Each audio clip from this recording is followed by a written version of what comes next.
आज हम बाबा के गुरुकुल में NCERT वसंत पाठ्य पुस्तक के चैप्टर 5 अक्षरों का महत्व निबंध को पढ़ेंगे।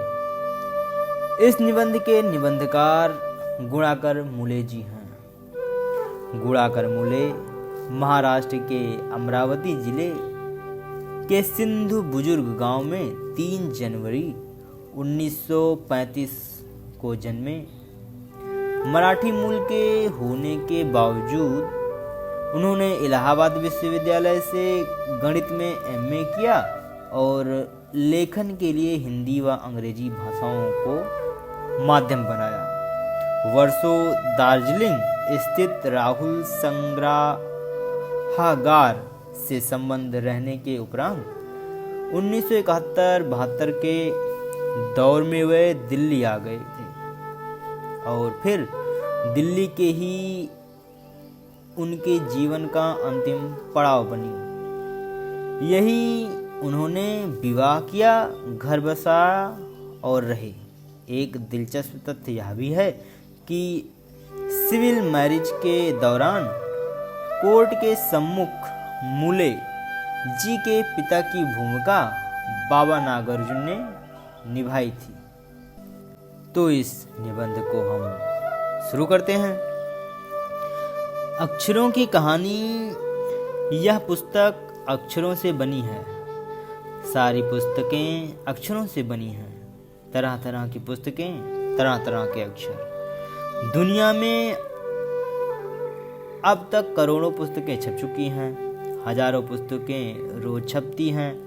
तरह तरह के अक्षरों में हजारों की तादाद में रोज ही समाचार पत्र छपते रहते हैं। इन सब के मूल में अक्षर है। हम कल्पना भी नहीं कर सकते कि यदि आदमी अक्षरों को ना जानता तो आज हम इस दुनिया का क्या हाल होता। कोई कह सकता है कि हम अक्षरों को अनादिकाल से जानते हैं। अक्षरों का ज्ञान हमें किसी ईश्वर से मिला है। यहाँ पे आप एक चित्र देख सकते हैं। शिकार का दृश्य मध्य भारत का है। ठीक है, तो आगे बढ़ते हैं। पुराने जमाने के लोग सचमुच ही सोचते थे कि अक्षरों की खोज ईश्वर ने की है, पर आज हम जानते हैं कि अक्षरों की खोज किसी ईश्वर ने नहीं बल्कि स्वयं आदमी ने की है। अब तो यह भी जानते हैं कि किन अक्षरों की खोज किस देश में किस स्थान पर हुई। हमारी धरती पर लगभग 5 अरब साल पुरानी है। 2-3 अरब साल तक इस धरती पर किसी प्रकार के जीव जंतु नहीं थे, परंतु करोड़ों साल तक केवल जानवरों और वनस्पतियों का ही इस धरती पर राज्य रहा। आदमी ने इस धरती पर कोई 5 लाख साल पहले ही जन्म लिया। धीरे धीरे उसका विकास हुआ। कोई 10,000 साल पहले आदमी ने गांव में बसना शुरू किया। वह खेती करने लगा। वह पत्थरों के औजार का इस्तेमाल करता था। फिर उसने तांबे और कांसे के भी औजार बनाए। प्रागैतिहासिक मानव ने सबसे पहले चित्रों के जरिए अपने भाव व्यक्त किए, जैसे पशुओं, पक्षियों, आदमियों आदि के चित्र। इन चित्र संकेतों से बाद में भाव संकेत अस्तित्व में आए, जैसे एक छोटे वृत्त के चहु और किरणों की घोतक रेखाएं खींचने पर वह सूर्य का चित्र बन जाता था। बाद में यही चित्र ताप या धूप का घोतक बन गया। इस तरह अनेक भाव संकेत अस्तित्व में आए। तब जाकर काफी बाद में आदमी ने अक्षरों की खोज की। अक्षरों की खोज के सिलसिले को शुरू हुए मुश्किल से 6,000 साल हुए हैं। केवल 6,000 साल। यहाँ पे आप देख सकते हैं कि मध्य का के ओजीबावा आदिवासियों के चित्र हैं। दाईं ओर से बाईं ओर क्रमशः अगर आप यहाँ से देखेंगे तो ये पहला वाला जो है तूफान के देवता जो सारे आकाश को घेरता है। दूसरा वाला क्या है? नगाड़ा। तीसरा क्या है? पंखों से सुशोभित नगाड़ा। चौथा क्या है? द्रोण काक। पांचवा कौवा। और दवा खाने में आदमी लास्ट वाला है। ठीक है, तो ये आप देख सकते हैं कि कैसे ओजीबावा आदिवासियों चित्र बनाते थे। आगे बढ़ते हैं। अक्षरों की खोज के साथ एक नए युग की शुरुआत हुई। आदमी अपने विचारों और अपने हिसाब किताब को लिखकर रखने लगा। तब से मानव को सभ्य कहा जाता है। आदमी ने जब से लिखना शुरू किया तब से इतिहास आरंभ हुआ। किसी भी कौम या देश का इतिहास तब से शुरू होता है जब से आदमी के लिखने हुए लेख मिलने लगे जाते हैं। इस प्रकार इतिहास को शुरू हुए मुश्किल से 6000 साल हुए हैं। इससे पहले के काल को प्रागैतिहासिक काल यानी इतिहास के पहले का काल कहते हैं। अतः हम देखते हैं कि यदि आदमी अक्षरों की खोज नहीं करता तो आज हम इतिहास को न जान पाते। हम यह न जान पाते कि पिछले कुछ हजार सालों में आदमी किस प्रकार रहता था, क्या क्या सोचता था, कौन कौन राजा हुए इत्यादि। अक्षरों की खोज मनुष्य की सबसे बड़ी खोज है। अक्षरों की खोज करने के बाद ही मनुष्य अपने विचारों को लिखकर रखने लगा। इस प्रकार एक पीढ़ी के ज्ञान का इस्तेमाल दूसरी पीढ़ी करने लगी। अक्षरों की खोज करने के बाद पिछले कुछ 6000 सालों में मानव जाति का तेजी से विकास हुआ।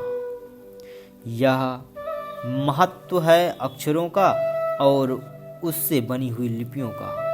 अतः हम सबको अक्षरों की कहानी मालूम होनी चाहिए।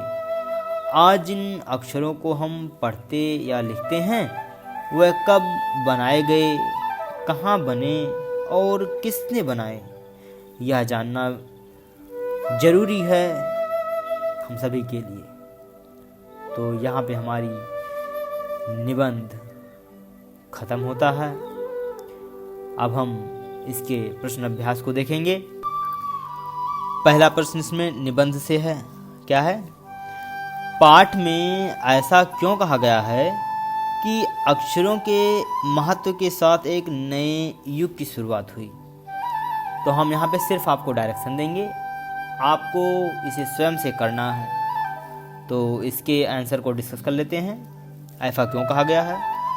क्योंकि अक्षरों की खोज से पहले मानव सभ्यता का कोई लिखित इतिहास नहीं मिलता, परंतु अक्षरों की खोज के पश्चात मानव ने इतिहास को लिखना आरंभ किया और मानव द्वारा अर्जित इन्हीं अक्षरों के ज्ञान ने मानव को प्रगति पथ पर बढ़ाने व उसे सभ्य बनाने में महत्वपूर्ण भूमिका निभाई। इन सब कारणों से अक्षरों के साथ एक नए युग की शुरुआत हुई, इसीलिए ऐसा कहा गया है। तो हम अब अपने नेक्स्ट क्वेश्चन को देख लेते हैं। क्या है? ये दूसरा है। अक्षरों की खोज का सिलसिला कब और कैसे शुरू हुआ? पाठ पढ़कर उत्तर लिखो। तो जैसा कि हमने अभी पाठ में पढ़ा है कि अक्षरों की खोज कारी व करीब 6000 साल पहले की मानी जाती है। इससे पहले मानव के पास अपने विचारों व भावों को व्यक्त करने का कोई साधन नहीं था। उन्होंने जानवरों, पक्षियों और मानव के चित्रों द्वारा अपनी अभिव्यक्ति को प्रकट किया। धीरे धीरे इन चित्रों, संकेतों, स्थान, भाव, संकेतों ने ले लिया। इससे उन्होंने और अच्छी तरह अपने विचारों व भावों को मानव, सूर्य, चंद्रमा, देवी, देवता और के रूप को दर्शाना आरंभ किया और धीरे धीरे अक्षर अस्तित्व में आए। अब हम इसके नेक्स्ट क्वेश्चन को देख लेते हैं। क्वेश्चन नंबर 3, अक्षरों के ज्ञान से पहले मनुष्य अपनी बात को दूर दराज के इलाकों तक पहुंचाने के लिए किन किन माध्यमों का सहारा लेता था? पहले मनुष्य, इसके उत्तर को देख लेते हैं। पहले मनुष्य क्या करता था? अपनी बात को दूर दराज के इलाकों तक पहुंचाने के लिए पशु पक्षियों, आदमियों, सूर्य तथा चंद्र आदि के चित्र बनाकर भाव संकेत का सहारा लेता था। ठीक है, तो अब हम निबंध से आगे के पहले प्रश्न को देखते हैं। अक्षरों के महत्व की तरह ध्वनि के महत्व के बारे में जितना जानते हो लिखो। तो इसमें जिस प्रकार हमने अभी निबंध में पढ़ा है अक्षरों के महत्व को, उसी प्रकार आपको ध्वनि के महत्व के बारे में लिखना है। तो इसके बारे में हम कुछ बातें डिस्कस कर लेते हैं। ध्वनि हमारे विचारों को बोलकर प्रस्तुत करने का साधन है। यह भाषा की सबसे छोटी इकाई है। इसके द्वारा ही हम एक दूसरे से बातचीत करते हैं। यह हमारे लिए बहुत महत्वपूर्ण है। ठीक है, तो जैसे आप अपने दोस्त से बात करते हैं तो कैसे बात करते हैं? ध्वनि के माध्यम से उससे बोल के बातचीत करते हैं। ठीक है, अब इसके दूसरे प्रश्न को देख लेते हैं। मौखिक भाषा का जीवन में क्या महत्व है? इस पर शिक्षक से के साथ कक्षा में बातचीत करो। तो ठीक इसी प्रकार तीसरा और चौथा प्रश्न है जिसको आपको स्वयं से करना है। आप अपने शिक्षक से बातचीत करेंगे और जिस प्रकार आपने ध्वनि के महत्व को लिखा है उसी प्रकार मौखिक भाषा का जीवन में क्या महत्व है इसको भी लिखेंगे। अब हम अनुमान और कल्पना के पहले प्रश्न को देख लेते हैं।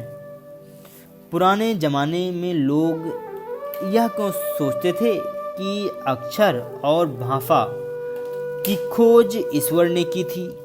अनुमान लगाओ और बताओ। ठीक है, तो अब देख लेते हैं क्यों करते थे। क्योंकि उन्हें इनके इतिहास के बारे में जानकारी नहीं थी, यह कब और कैसे शुरू हुआ। इसीलिए वह अनुमान लगाते थे कि भाषा की खोज ईश्वर ने की है।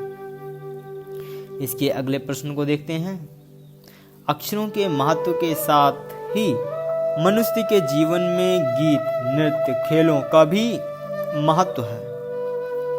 कक्षा में समूह में बातचीत करके इनके महत्व के बारे में जानकारी इकट्ठा करो और कक्षा में प्रस्तुत करो। तो आपको क्या करना है कि इन सब चीज़ों के बारे में, नृत्य, खेल, गीत के बारे में जानकारी इकट्ठा करनी है।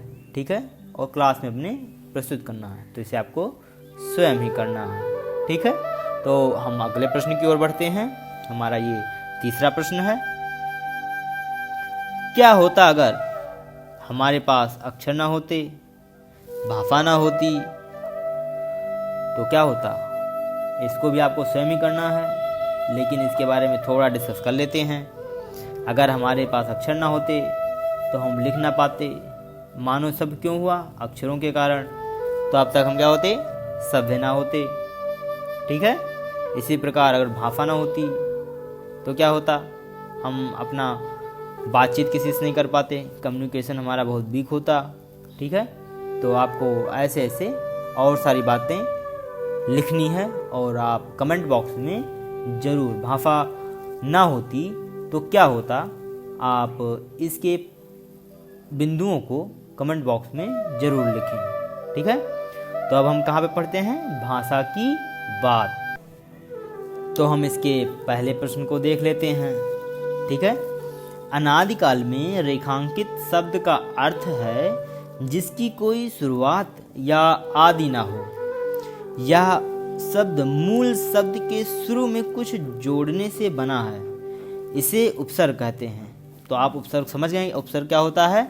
जब मूल शब्द में हम कुछ जोड़ देते हैं और कोई नया शब्द बनता है तो जो शब्द जोड़ा गया है उसको हम उपसर्ग कहते हैं। ठीक है, तो इतना आप समझ गए। आगे बढ़ते हैं। इन उपसर्गों को अलग करके मूल शब्द को लिखकर उनका अर्थ समझो। तो पहले हमें यह जानना है कि इन शब्दों में उपसर्ग क्या लगाया गया है। तो यहाँ पे नीचे देखो, जैसे लिखा है असफल, इसमें आ है। ठीक है। अदृश्य, इसमें भी आ है। उपसर्ग क्या है? आ है। तो हाँ, उनके अर्थों में अंतर आ जाता है। क्या होता है कि अगर हम किसी मूल शब्द में उपसर्ग लगाते हैं तो उनके अर्थों में अंतर आ जाता है, और यहाँ पे उपसर्ग क्या है? आ है। ठीक है। और आ लगाने पर मूल शब्द के अर्थ ठीक विपरीत हो जाते हैं। जैसे पहला हमारा क्या है? असफल। तो अगर इसमें से उपसर्ग हटा देते हैं तो उसका मतलब हो जाता है सफल। आगे बढ़ते हैं। अनुचित, इसमें से हटा दो, क्या होगा? उचित। अपरिचित, आ हटा दो, परिचित। अदृश्य, आ हटा दो, दृश्य। अनावश्यक, ठीक है, आ हटा दो, आवश्यक। अनिच्छा, आ हटा दो, इच्छा। ठीक है। तो अब हम इस अगले प्रश्न की ओर बढ़ते हैं। यह हमारा दूसरा प्रश्न है। वैसे तो संख्याएं ज्ञान होती हैं, पर कभी कभी ये विशेषण का काम भी करती हैं। ठीक है। विशेषण जो किसी की विशेषता बताता है, ऐसा आप पहले पढ़ चुके हैं। ठीक है। जैसे नीचे लिखे वाक्य में, हमारी धरती लगभग 5 अरब साल पुरानी है। दूसरा क्या है? कोई 10,000 साल पहले आदमी ने गांव में बसना शुरू किया। इन वाक्यों में रेखांकित अंश साल, संज्ञा के बारे में विशेष जानकारी दे रहे हैं, इसलिए संख्यावाचक विशेषण है। संख्यावाचक विशेषण का इस्तेमाल उन्हीं चीज़ों के लिए होता है जिन्हें गिना जा सके, जैसे 4 संतरे, 5 बच्चे, 3 शहर आदि। पर यदि किसी चीज को गिना नहीं जा सकता हो तो उसके साथ संख्या वाले शब्दों के अलावा माप, तौल आदि के शब्दों का इस्तेमाल भी किया जाता है।